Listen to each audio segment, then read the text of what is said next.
It was the Leave side that said, this is going to be the easiest trade deal in history. We can get it in an afternoon.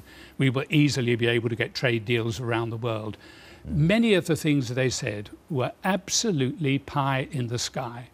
And if you look at any possible deal we're going to get and compare it to what people were promised with Brexit, there will be a gaping gap.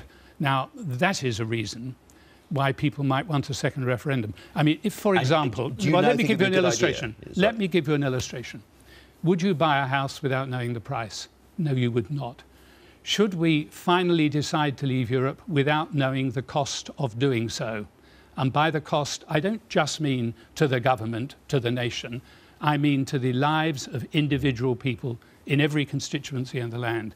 Now, I think it's arguable that once the cost is known, if it is as damaging as I believe it will be, it may not be, the negotiations may be a success, but I have my doubts.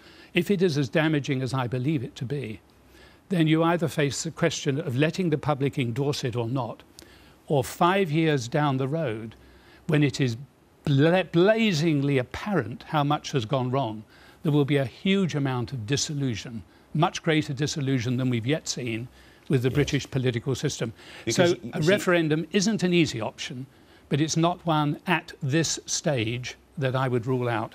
Because you said in terms during the first referendum, this is it. There's only going to be one referendum. It's a once-in-a-lifetime chance. There will be no more referendums. And now you've changed your mind. And that's why some of your critics on the Brexiteer side of the party are so angry with you. If circumstances change, you change your mind. I think that was said by a very wise man. J.M. Keynes.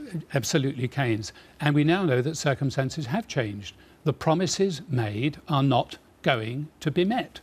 And if the promises made are not going to be met, there is a justification for changing your mind on letting the public decide whether the Brexit they're offered after the negotiations is going to be remotely like the Brexit that was promised by the Leave campaign during the referendum. I do not believe it will be remotely like the promises that were made.